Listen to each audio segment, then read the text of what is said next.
Um, Good morning once again. Good morning. Welcome to this online policy dialogue between the Philippine Institute for Development Studies and the UN Economic and Social Commission for Asia and the Pacific. We acknowledge the presence of our colleagues from ESCAP and, of course, the core research and support personnel of PIDS. I am Sonny Domingo, and I'll be your host and moderator for this morning.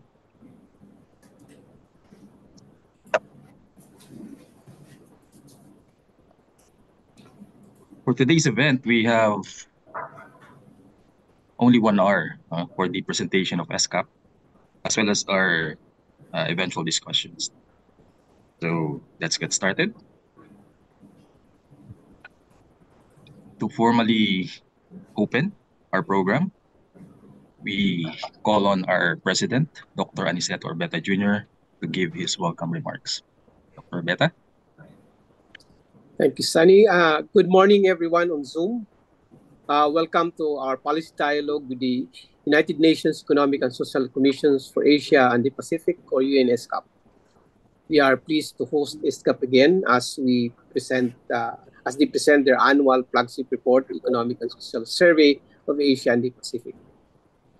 We hosted this similar dialogue with ESCAP in 2019, although they were able to visit our office in person then. Before we formally begin, I'd like to acknowledge our colleagues from the UNESCAP who are present here today, Director of Macroeconomic Policy and Financing for Development Division, MPFD, Mr. Hamza Ali Malik, Associate Economic Affairs Officer of the Macroeconomic Policy Analysis Section, or IMPAS, Mr. Michael Podolsky, colleagues from MPFD and IMPAS. Today's discussion will focus on the critical issue of increasing affordable and long-term financing for governments. This is crucial. This is a crucial factor in achieving social development goals. The 2024 ESCAP report that will be presented today is an invaluable resource for understanding the escalating financial challenges faced by developing countries like the Philippines. For instance, it sheds light on how global megatrends are influencing these challenges. For example, demographic shifts create fiscal pressure due to aging populations, shrinking workforces, and rising health costs. Climate change demands fiscal policies to account for its economic impacts, including investment in climate adaptation, mitigation, and post-disaster recovery. Meanwhile, technological advancements require countries to adapt their tax systems to digital economy while using technology to enhance public financial management. Given these challenges, generating sustainable financing requires a multifaceted approach involving national policy actions, reform international development cooperations, and proactive considerations of global megatrends. Mr. Podolsky is presenting his ESCAP survey results this morning. Dr. John Paulo Rivera, PIDS Senior Research Fellow, will also share his insights on the sustainable financing economic resilience in the light of ESCAP findings. I hope today's discussion will deepen our understanding on the subject matter and help guide our respective individual and institutional research agenda towards improving fiscal policy in the Philippines. Thank you, and we look forward to an insightful exchange. Thank you very much, Dr. Orbeta. Now let us also welcome the Director of the Macroeconomic Policy and Financing for Development Division of the UNESCAP, Mr. Hamza Al Malik. Mr. Malik. Thank you, Dr. Domingo. Good morning, everyone. A warm welcome from Bangkok, from ESCAP premises. Thank you, Dr. Orbeta, for setting the scene and for hosting us for this joint policy dialogue on our annual flagship publication, Economic and Social Survey of Asia and the Pacific. I will leave these substantive discussions to my colleague, Michal Podolsky, who will be presenting it today, and other colleagues who are present here. But let me just introduce the publication itself. Some of you are very, very familiar with that because we have a long relationship with Philippine Institute of Development Studies. Basically, this is the longest running publication of its kind in the region in print since 1947. When I say of its kind, it means it provides a regional assessment of economic developments and emerging challenges and highlights and discusses policy solutions or policy considerations that can be taken forward. It's the only UN publication in Asia and the Pacific which has a foreword written by the Secretary General himself, Secretary General of the United Nations, which makes this publication all the more important because it has messages coming from the highest level in the United Nations system. Just a quick word on the structure of the report. It is typically always have two parts broadly. One is the macroeconomic assessment of the region or recent update on the macroeconomic assessment of the region. There are so many such publications out there that provide this kind of assessment. World Bank and IMF and ADB and countries' own resources, central banks, they all produce a macroeconomic assessment of the region and of member states in Asia and the Pacific. So what is the value addition of our report then? We like to think our macroeconomic assessment pays a very explicit focus on link of macroeconomic developments with the prospects of sustainable development. So we try and link our assessment, our analysis of macroeconomic issues with some selected aspects of sustainable development. For instance, how the economic growth performance or inflation in the region is having an impact on poverty levels. What is happening regarding inequality trend in the region based on how economies have grown or are growing or are performing or the kind of policies that they are pursuing. Similarly, what is the carbon footprint of how production processes are organized in different countries in the region, and so on and so forth. There are many examples.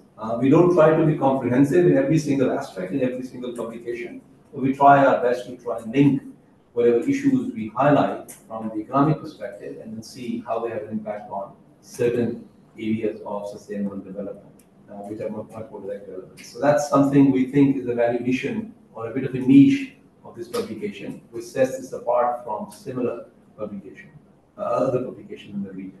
The second part of the report every year, actually, we pick a specific research theme, and then we go deeper into that. We sometimes write 2 or 3 chapters going further in delving deeper into that particular theme or research theme for that year. This year, as you know, the theme has been boosting affordable and long-term financing for governments in support of financing for sustainable development agenda.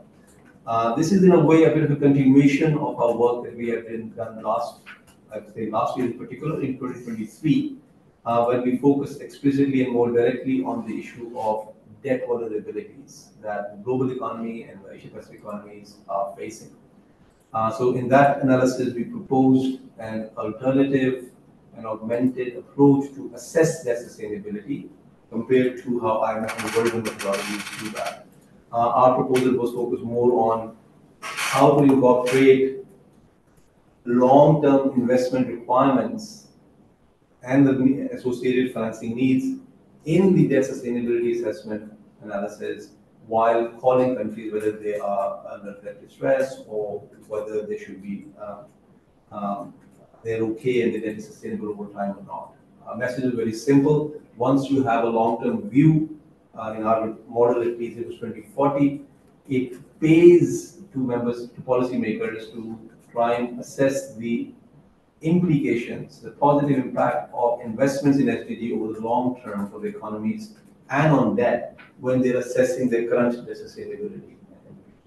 So picking up and continuing from that theme, essentially we are focusing on now sort of related aspects of cost of borrowing is still fairly high in many countries. The cost of debt servicing as a share of expenditure or share of GDP is very high in the region. So we are going into those details, and my colleague will take you through what kind of research and proposals we are highlighting on that front. Second comment is why we engage actually now after we publish our research, we engage with a variety of stakeholders, primarily member states, government officials and so forth. But we also have a long tradition of engaging with the research community in Asia and the Pacific. PIDS actually is a long time partner in that endeavor of ours. Why we are interested in that is 2 things. A, we would like to know and learn more about country level developments and more about what other researchers thinking about same issues are doing or have done. So this enriches our understanding of the issues that we look at. Sometimes they're recurring issues, macroeconomic issues. So that relationship strengthens our understanding, our own work in considerable ways. And number two, and more importantly probably, is to build strong relationships with the research community so we can collaborate over time. So if we know certain think tanks have done some good research in certain areas, there's always a possibility of doing collaborative work where we can, of course, gain quite a bit from very strong researchers that are there in many think tanks across the region. So these are very two simple reasons why we try and make an effort and go out and engage with the research community also to A, strengthen our relationships, and B, strengthen our research on certain topics. So with that introduction, let me now hand back to Dr. Domingo to take the call forward, to take the policy dialogue forward, and look forward to a productive discussion. Thank you. Thank you very much, Mr. Malik. So we're done with our preliminaries. Our dialogue today actually has two presentations. UN ESCAP will be presenting the results of their 2024 Economic and Social Survey of Asia and Pacific. And after that, there will be a separate presentation from PIDS where we elaborate on another perspective, our local perspective. So let's now go on to our first presentation. We have Mr. Michael or Michal Podolsky. I hope I said it correctly. Associate Economic Affairs Officer of the Macroeconomic Policy and Analysis Section, United Nations Economic and Social Commissions for the Asia and Pacific. May I now call on Mr. Podolsky for his presentation. Yeah, good morning, everybody. Thank you very much for the introduction. Let me please share the screen. Can you see my presentation? Yes, we can. Is the presentation visible? Yes. Okay, let's start then. So please let me start with the highlights of our research and what we found in the survey. Looking at the Asia-Pacific region overall after the COVID pandemic, what we see persistently in our findings that there is a declining purchasing power of people. It means there is rising poverty and there are widening socioeconomic inequalities. So in this context, we're looking at the government financing, supporting these major macro problems and looking for the ways to finance the Agenda 2030. But what we also see that because of these large investments required for SDGs, difficult economic outlook, there are also higher government borrowing costs and much shorter loan maturities, which basically hinders these goals. This relates to domestic fiscal policy measures that can be improved and can help lower borrowing costs, and to international developing partners that can revisit their approaches on how they approach developing countries in their financing needs, which can also result in lower borrowing costs. Finally, we look at the global megatrends. Here were demographic shifts, climate change, and technological advancement that also fall together into this bigger picture because they shape the long-term macroeconomic background of what we observe every year, and also shape the financing basically threshold on the interest and cost of capital. So looking at the macroeconomic prospects and challenges in the Asia-Pacific and Southeast Asia, so what we found that COVID pandemic, as for now, for the years 2022, 23, 24, it has somehow permanently lowered the GDP growth rate. So before we observed that the growth rates were around 6% in many parts in Asia as an average. However, right now they hover around this much lower level of 1 to 2%. When it comes about the inflation, around 3%, 3.5% was the pre-COVID normal. Now we're hovering around 4 to 5%. So this has been also in these years permanently raised. Looking at the Philippines in the same context, you can observe the same thing. The growth rate was be around 6 to 7% in the past years, and now it's slightly lower, around 5 to 6. However, in the case of Philippines, luckily, this change is not that much significant, and Philippines followed broadly the same headline inflation path as developing Asia Pacific. However, still hovering at these much higher levels than before the COVID pandemic. Looking at the growth rates by basically region of Southeast Asia or of Asia Pacific, Southeast Asian countries, including Philippines, they're falling more or less in the middle of the stage. And we also see this light blue bar that the headline inflation is not as high, for example, as in South Asia or Northern Central Asia. So overall, this outlook is pretty decent. Looking at the more detailed findings, so we have Philippines here. So when we look at the GDP in 2024, we can actually see that it's one of the highest in the region compared to Vietnam, and certainly much higher than the regional average. This is reflected in the PMI readings. So this supports this very good economic outlook. PMIs have been consistently higher than, for example, in the largest regional economies in China. So this is a good forecast for the region.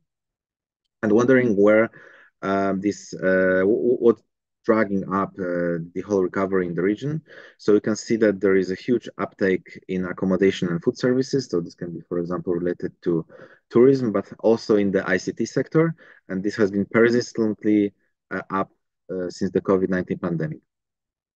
And I mentioned in the very beginning that we observed a decline in purchasing power parity and rising poverty. So luckily, in case of Philippines, we can see it here. So inflation-adjusted national minimum wages, they have fallen just a bit in the Philippines. It's just a very low of the what we observe in the whole region. So luckily, this impact on the low-income household has been minimal in the country. When it comes about the observed increase in the poverty inequalities, here we see the same picture for the Philippines in the red frame. So the changes in the income shares between before the pandemic and 2022, so basically our last data point, for the bottom 50% of the Filipinos, they have been relatively small. Same for the middle 40%. However, what we see in many other countries, the top 10%, they have actually increased the change of the income. So there is a growing inequality in the region. And looking at a broader picture here on the left side of the chart, you can see that the number of people at both two threshold poverty levels have decreased significantly in 2022 compared to 2009. Looking at the change in public debt to GDP, so our key debt indicator, Philippines, luckily in the last 2 years, they have stayed almost, the debt level has stayed almost unchanged. So nominally might have went up, but compared to GDP, so looking at the sustainability side of this debt increase, there is no increase likely. And what are the key risks to economic outlook? So uncertain inflation trends. What we saw in one of the first slides, we saw that this inflation remains elevated both in the Philippines, in the Southeast Asia, and in the whole Asia Pacific region. So what we know from the past that inflation comes in waves, and there is a chance for a second wave as well, starting already from this higher point. Then weak debt repayment ability. This relates to the region as a whole, because of the COVID-19 pandemic, and not as strong as in the past GDP growth as in the past, except of Philippines, where we can see it's actually pretty good. There are high chances of falling into debt distress. There is high uncertainty and account around economic growth in China. So this is the motor of the Southeast Asia and Asia Pacific economies. So whatever happens in Chinese economy will certainly be reflected in the economic growth in other regions. And finally, geopolitical tensions, so something beyond the impact of the most policymakers, and trade fragmentation. And looking at the affordable long-term financing, so leaving this macroeconomic outlook, and let's look at the financing side. What we found in the last few years that the average interest has gone up, especially for private creditors. We've also noticed a substantial rise in private creditors as the public debt holders. Average local currency sovereign yields have also risen substantially. So here you can see this in the last bit.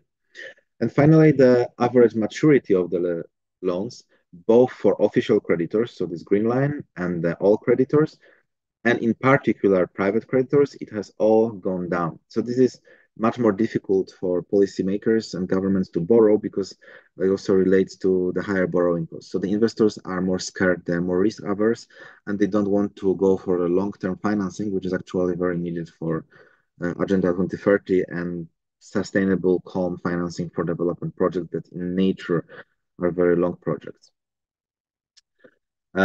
What we found about the cost of borrowing, so government borrowing costs have been higher in those countries where inflation, with higher inflation and higher policy rates. So when inflation is already higher, the borrowing costs are higher as well.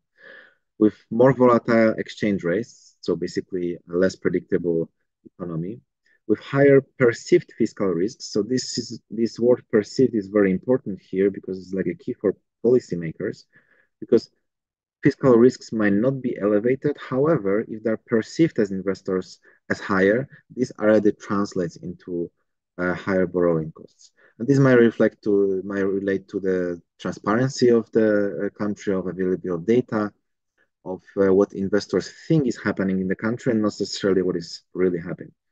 And finally, with the less fiscal market liquidity, this also impacts the borrowing costs. What can governments do to increase this affordable long-term financing? So tax to GDP ratio is certainly one of these parts because higher tax to GDP ratios increases the stability of fiscal policy and improve this perceived situation.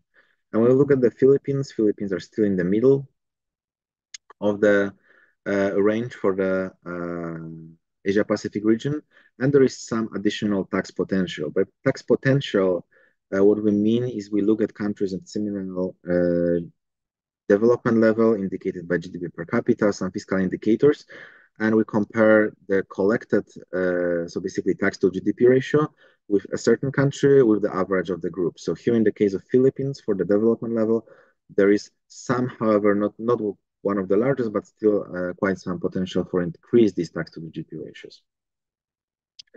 When we look at the breakdown of taxes, so where the taxes are coming from, so a large part of this of taxes in the Philippines comes from the goods and services taxes, so this is the dark orange, and the second one from trade taxes.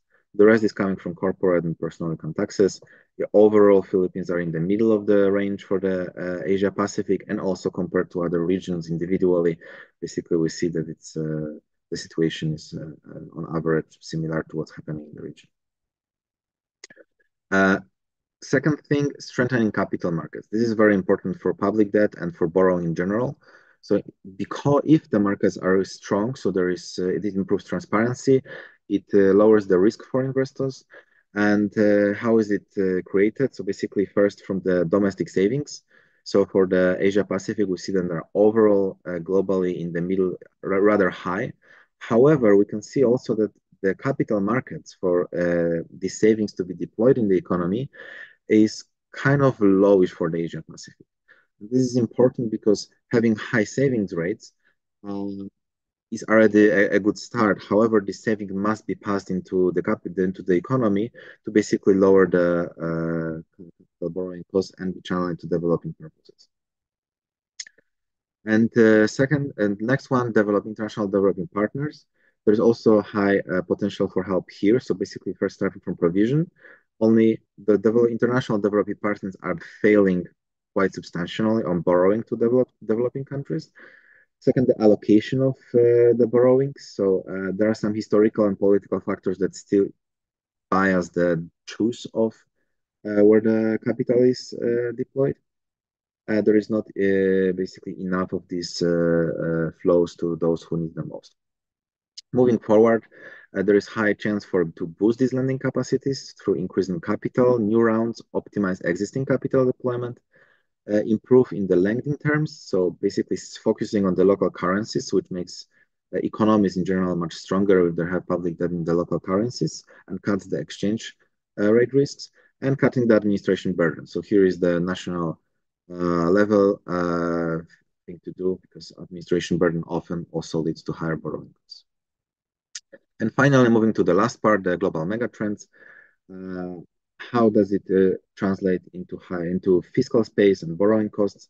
So changing demographics, climate change, and technologies, they impact fiscal policy through the revenues and expenditures. So as the economies and how they operate and what are the priorities change, same change the revenue side, so taxes, and the expenditures, so the priorities like education, social protection, and healthcare. This all shakes the fiscal landscape. Looking at for example, the demographic challenges. So in Southeast Asia, so we know that as the societies age, the need for social protection is higher. So when we look at the Philippines here, so we are again in the middle of the region. However, what we see that the pension system coverage, for example, for male is much better developed than for the female citizens. So we can see this discrepancy in here is the male in top, and for the females, we can see it here, the dot. So there is certainly something that will put the pressure on the fiscal space and the public debt needs, and also finally move towards the financing costs. We look at the climate taxes. So I warmly encourage everybody to look later at our chapter because we don't have time to talk about everything, but looking at some nuances what we found out. So something what's happening now is the introduction of the carbon taxes. We found that there will be some welfare loss while we introduce these taxes, which will need to be compensated by the government. So this again puts pressure on the fiscal space. So these are like the aiming for good for reduction or decarbonization of the economy. There will be costs and challenges that countries will encounter. We look at the technological shift. So you hear a lot about the robotization and AI shift. However, what we found that these things are not common for all the regions. So China, Japan, and the Republic of Korea are certainly the leaders in the region. However, this technological change is not flowing all equally across the region, and governments have a huge potential to act here and improve deployment. And finally, one of the last slides, so potential impacts of these mega trends, especially on the fiscal revenue side. So as the shrinking force, so as the workforce shrinks, the revenues will go down. There is lower capacity to production capacity due to shrinking labor force. And there are profit shifts towards the digital economy, which might shift the revenues from developing countries to developed. Then higher expenditure, old age requires, and aging demographics will put more pressure on the expenditure side. There will be shift in public investment into climate projects away from social protection. And we should expect post-disaster needs of fiscal revenues higher, which Philippines often experiences, for example, due to the cyclones and the extreme weather events. This all relate to borrowing costs that are higher, which go up due to higher inflation. Second, finally, there will be some lower effectiveness of macroeconomic policies. And what we also look forward is digitalization of public fiscal management and stronger multilateral tax cooperation, which are important trends that might support the lower borrowing. And the last slide, the key takeaways from our survey. So focusing on the poverty and inequalities, there are concerns in this region, there are rising, especially in the inequalities. There is an urgent need to lower these financing costs because partly through the increase in fiscal credibility and supply of long-term capital. International developing partners should be encouraged to do this. And finally, policymakers must take into account these long-term trends that will always for the next decades impact their decisions and how the policies are shape. Thank you.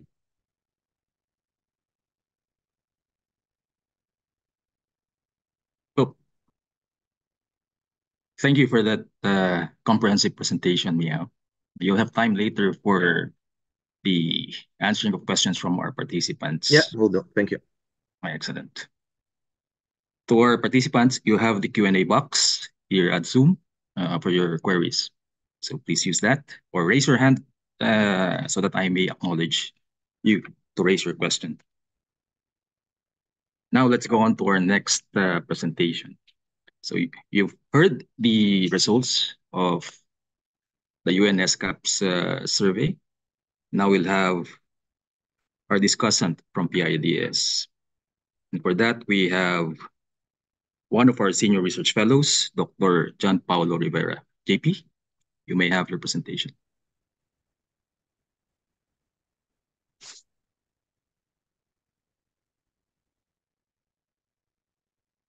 Okay, good morning everyone. Sawadee-kap to our colleagues from Thailand, and thank you so much for having me here in order for me to deliver a discussion for the presentation earlier.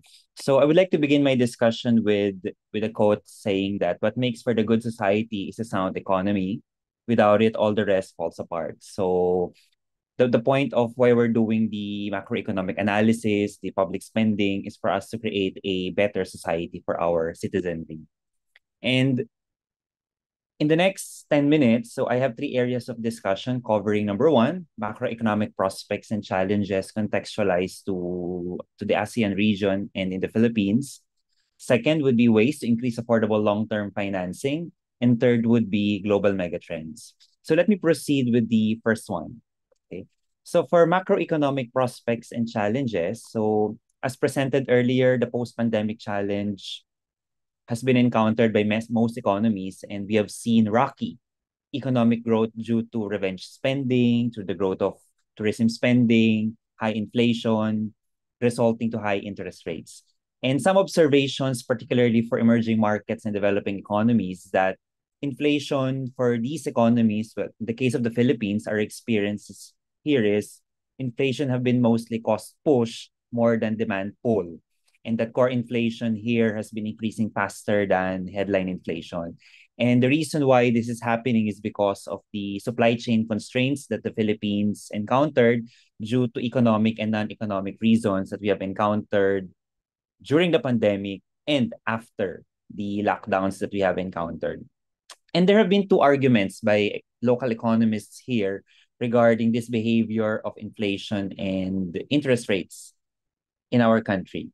So the higher for longer stance by monetary authorities, by the central bank here, impedes faster economic growth. That's why there have been many calls to start relaxing interest rates.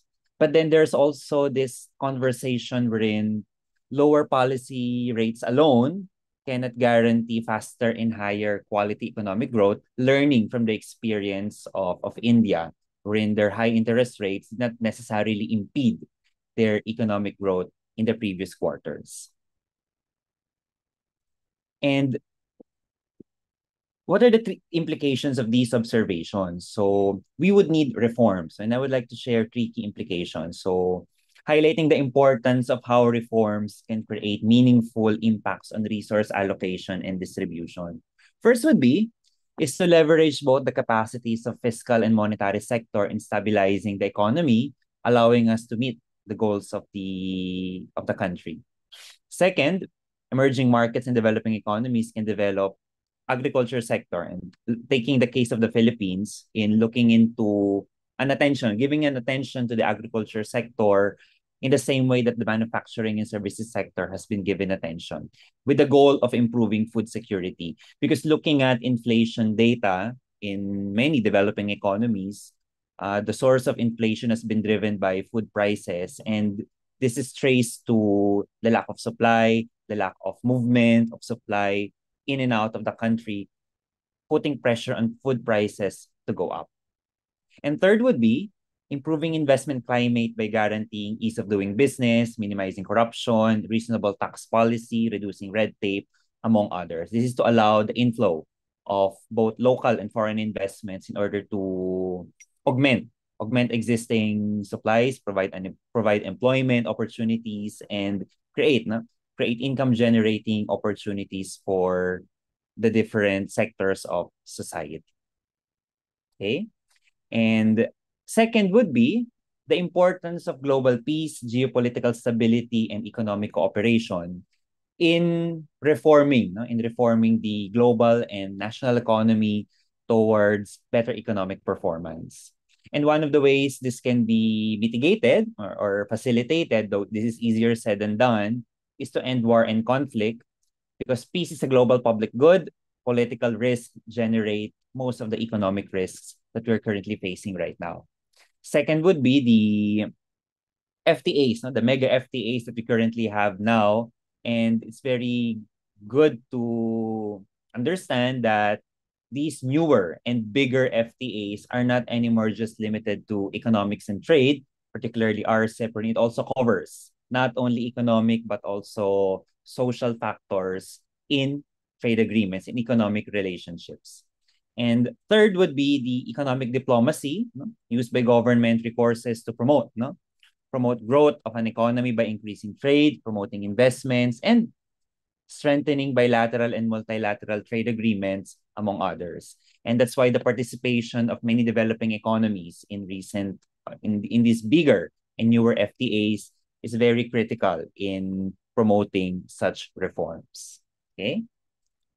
Third key implication would be promoting equality and representation for all, and building resilience are keys to alleviating global poverty.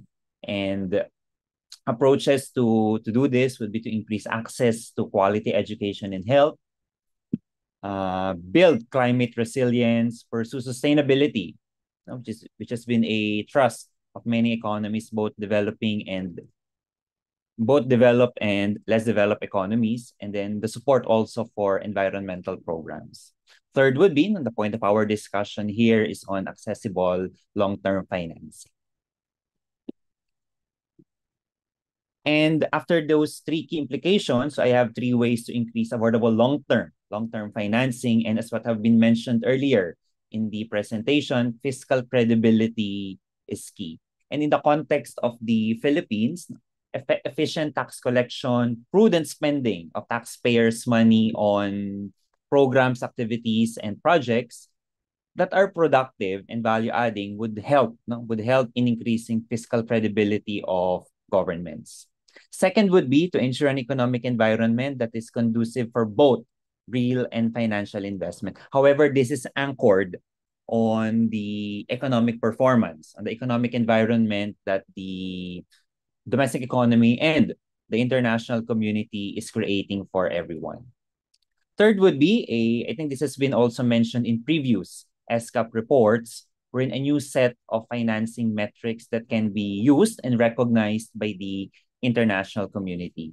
Because this can create bandwagon effects in reducing reliance on traditional GDP and national income levels or metrics used by the international community in determining both provision and allocation of concessional development, okay? And loans, debt reliefs, and so on. And the sustainability metrics may also be a viable measures, and other stakeholder-driven indicators can be used in order to look into this financing metrics. Now, some of I would just like to add to the global megatrends that have been mentioned earlier. Trends that would include silver-haired population, the rise of the generation Y and Z, particularly in the labor market, poverty alleviation measures and approaches by government to grow its middle class and achieve upper middle income status for many developing economies. Okay, emerging markets and developing economies, their participation in global trade, the geopolitical issues all over the world. Trends would also include that can change the way we do fiscal spending, would be the rise of technological revolution and evolution, artificial intelligence, machine learning, and our movement towards Industry 5.0 that's changing not only fiscal spending, but also the labor markets and how we do how we do business and management of the economy, how it would differ given this new technological development. Digitalization, digitization, and interoperability. It is also influenced by stalemates in global trade negotiations, viewpoints on changes in physical and mental health, and the discussion on sustainability and rapid climate change. So as policymakers, there should be a conscious effort in monitoring the evolving landscape, not only of economics, but also of society and politics. And finally, final three key implications based from our discussion. Governments must be adept with the evolving landscape of society, economy, and politics for new policy solutions and policy synergies. Alternatives may come in the need to create more fiscal space, explore new ways of measuring fiscal performance, what I have mentioned earlier, fiscal reforms, even tax reforms. Second would be better reforms in the better normal after the pandemic are required to mitigate political risk so that we can also have a runway to minimize both economic and market risks. Finally, governments and international development partners acting as investors can also go beyond simply in the provision of funding, but also putting more emphasis in the investment in both the cultivation of citizen capabilities together with hard and soft infrastructures that is an enabling factor for citizens to be successful in their own right at their own scale. And on that note, thank you so much for this opportunity to discuss, and I turn you over to Dr. Domingo.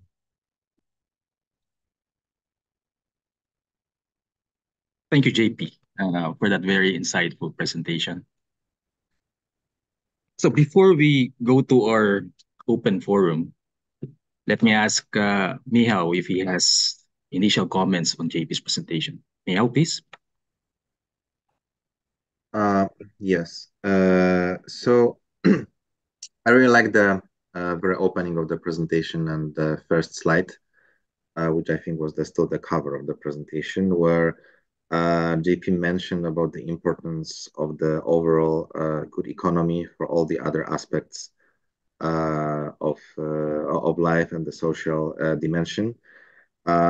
This relates basically to our work here in MPAS, since once the economy is strong, is growing, there is enough fiscal space, there is then enough resources to act for healthcare, for education, for the development agenda.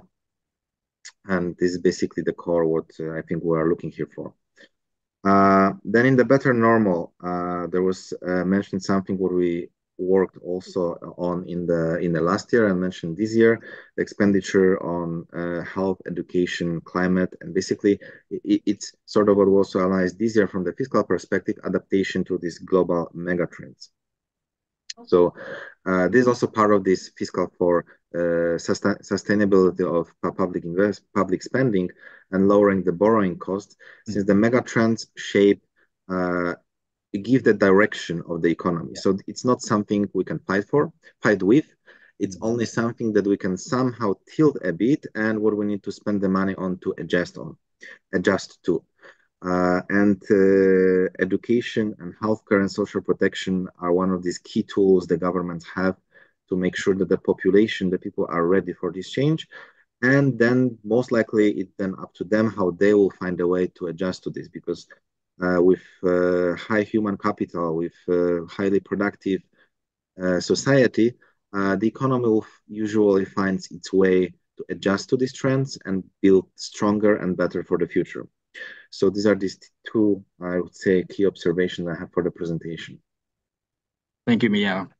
Now we open the floor for questions coming from our audience. So again, let me reiterate, for questions, you may raise your hand or alternatively post questions in our chat box or Q&A box. Anyone who wants to start with your questions?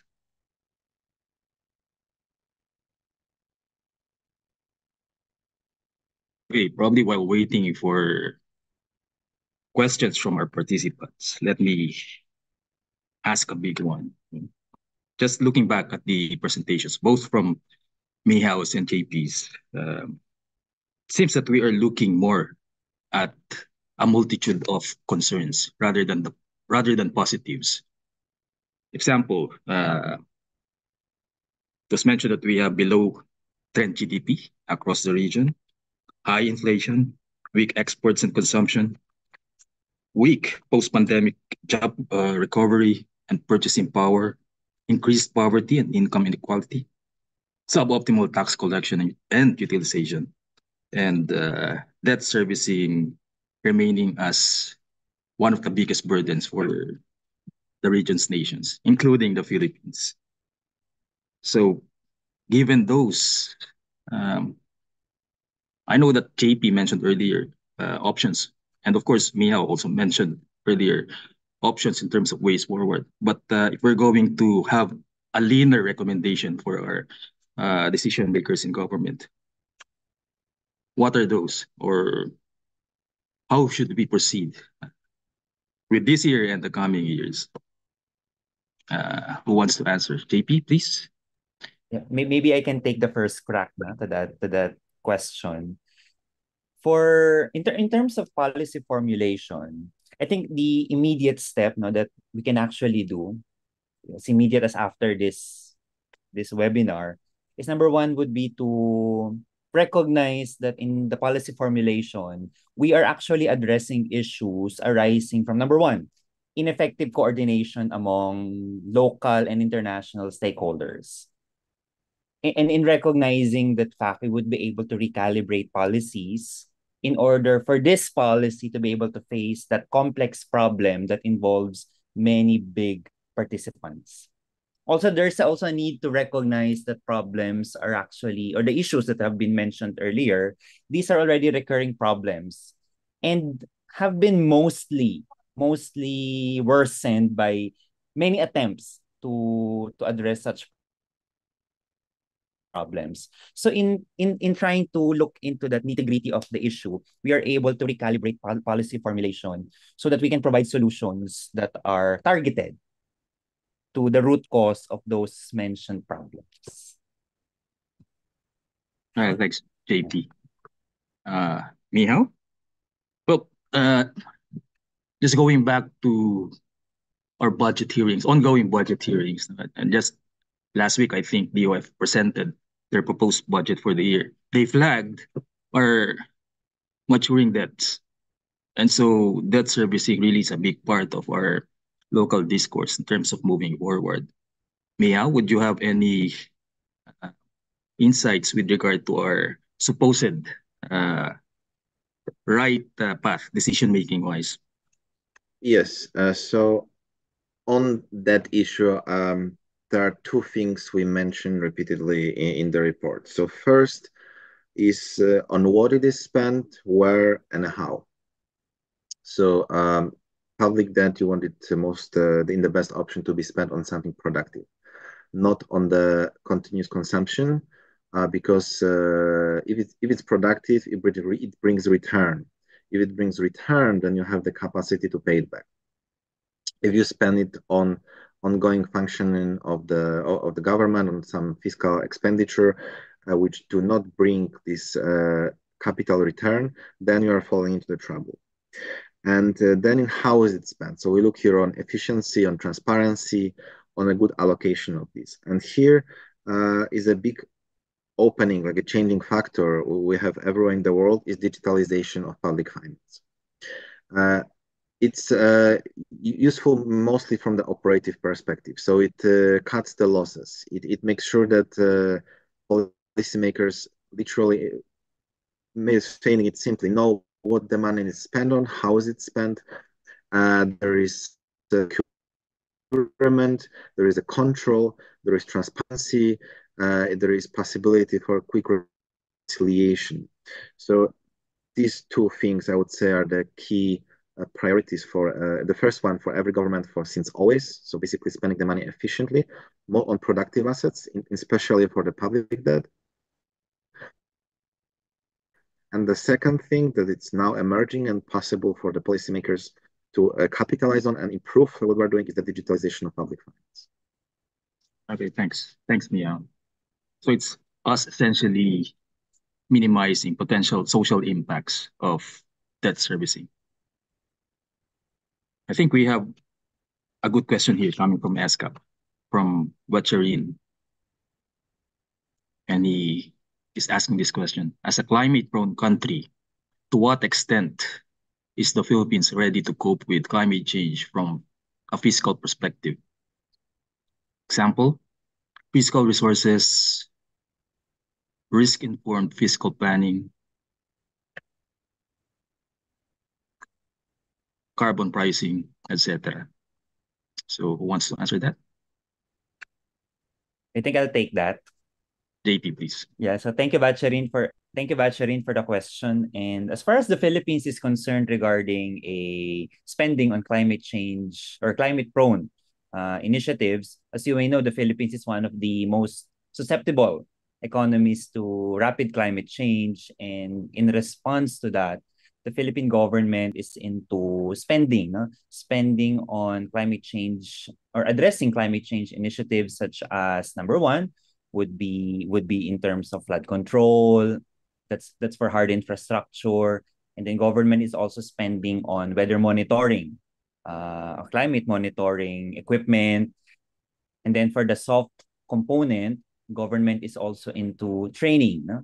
Training our citizens, our experts in responding to any type of climate change related occurrences.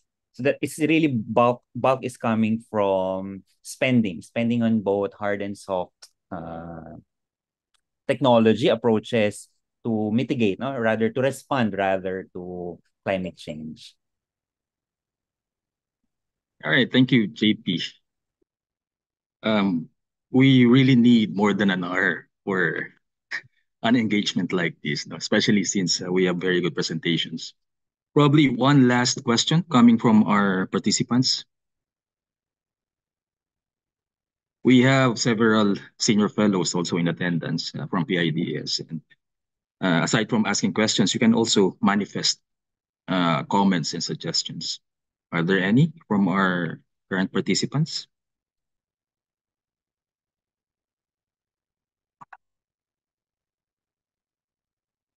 If there is nobody, I can help you with one. Please, go ahead. As we talked a bit of climate change, so let's stay on this topic.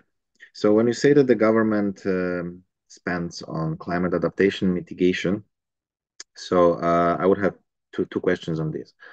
Is there some framework or policy instrument or any sort of, I don't know, way of doing things where the government systematically monitors how the policies relate to the climate change goals? So, for example, we often hear that Philippines are impacted by hurricanes. And we know that these hurricanes are maybe not becoming only not really more frequent, but the powerful ones are more frequent. So there is much more very, very powerful cyclones that were not there in the past. So relating to this, you certainly need to think about your infrastructure. So is there change in how the public infrastructure, also financed by the public debt, is built so that this resilience is built in this infrastructure? Is there some forward-looking thinking about how you manage your coastal regions, which are more exposed to the flooding and to destruction because of these extreme weather events? And I will, if possible, maybe let's stay around these infrastructure issues and the monitoring and kind of systemic management of this. To anybody. I don't know who is the best person to answer this question. I'd like to answer that, but JP, can you manifest your answer if you want? Okay. Well, more than the infrastructure component of this one, it's really more of the systems and mechanisms in order for those, for example, in the coastal region, would be able to move towards safety once a calamity would arise. And then in terms of typhoon monitoring, it's really more of how will the government and private sector, even communities, would be able to respond immediately once a signal has been raised by government. So it's really more of a systemic approach to responding to that, in addition to whatever infrastructure development is available in the Philippines right now. Probably to add to what JP manifested, aside from systems, um, well, we have over the years also augmented policy related to climate change and disaster risk management. And I guess we have very substantial provisions legislation-wise. Fortunately, we are seeing so much entry points for augmentation in terms of institutional strengthening as well as policy grounding.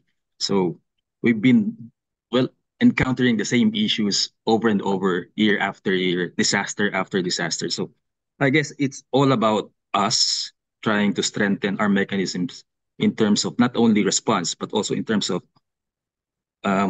institutionalizing resiliency within our institutions and communities.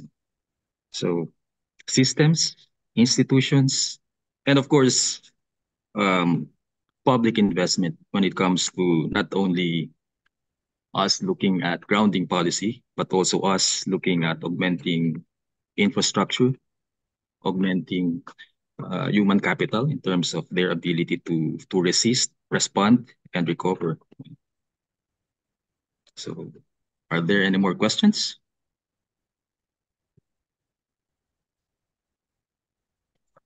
Danny, may I answer the topic on carbon pricing? Yes, please. Who's that? Adora? Adora. Okay, Yes. Adora, please. Yeah. Yes. Go ahead. Good morning, and thank you for the presentations. I noticed that one topic that's in the chat that hasn't been addressed yet is carbon pricing. So let me explain that this is being studied. So what the Philippines have right now is partial carbon pricing, and it's not that significant. So it's in terms of excise taxes on fuel. So that's why it's not significant. But the Philippines is studying this very well, because we have to be very careful on the effect on the affordability of prices, on the affordability of energy in particular. So we have to progress in this very carefully. But that's being studied. Thank you. Thank you, Adora. Well, also related to that, we've been having advanced discussions in Congress when it comes to instituting legislations on carbon pricing. So we are going there, but very slowly, I guess. Probably they will not be able to pass legislation within this current Congress. So we'll have to wait for the next Congress to take action.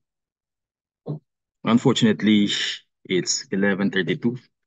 It's us having this for more than 1 hour now, but probably I can accommodate one last question, just to maximize the presence of our ESCAP colleagues here. Are there any?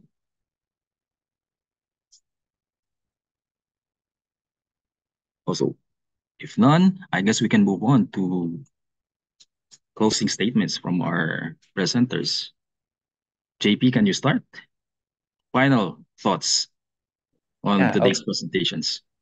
Okay, so in terms of fiscal spending, I would just like to include to our discussion earlier that other than the prudent spending, other than the proper allocation of budget, is also we need to also look into accountability of fiscal spending so that we are sure that these spendings are going to productive uses. Thanks, JP. Meow, or your final thoughts? Just continuing on the JP's thought on these productive uses. So indeed, and I cannot stress more how great potential there is to actually achieve this goal through this digitalization change. That is something what is these days really within the reach of the government to monitor the data, how things are spent in the fiscal space, and to make it transparent to investors. This is one of the factors that we found is one of the most impactful also for the lowering the borrowing costs when investors really know what is happening in the country, they have hard data for this, so their perceived situation is same as the real situation, because sometimes countries with strong economies and growing fast may still suffer from this bias of the past when investors do not know, because if something is changing like 1, 2, 3 years of good growth and strong, it doesn't mean that the global community is aware of this. So this is this huge chance for improvement in this field and to benefit literally almost all aspects of the public finance. Thank you, Mia. So I guess that concludes the presentations as well as manifestations from our presenters and from our participants. I guess a big lesson learned this morning is for us to allocate more time for engagements like this. So hopefully our next engagement with ESCAP will be for more than 1 hour. Okay, so for the month of September, we are going to announce so many activities because we are celebrating the Development Policy Research Month in the Philippines. So PIDS has been leading the celebration of this very important event, and we have tabled key activities within the month of September, starting with a kickoff forum and a press conference on the 5th of September. So we'll be inviting our stakeholders as well as our media partners for this event. And a very big event would be the 10th Annual Public Policy Conference to be conducted in September 19. So this will be held in one of the big hotels in Makati, and you are invited to participate either online or you may go there and consider participating in the morning event. And then on the 26th, we'll have our 10th Mindanao Policy Research Forum, which will be a partnership with our stakeholders in Mindanao. An added new activity here is a parallel event in BARM, where they will be conducting a separate policy research forum on the 25th. So very big events, very important dates. Please do not forget them. So finally, we'd like to thank again our partners, colleagues from ESCAP. Hopefully, we'll have another presentation for your next survey in 2025. We hope everybody has gained valuable insights from today's event. Global megatrends are reshaping the socio-economic landscape, and that as well will be a major focus of our DPRM celebrations. So thematic-wise, we'll be elaborating more on what we have started in this engagement. So look out for those important and interesting discourses for the month of September. Again, thank you everyone for attending today's policy dialogue. And for ESCAP, hopefully we'll have our next engagement sooner rather than later. Thank you again, and have a great day ahead. Thank you as well. Thank you very much.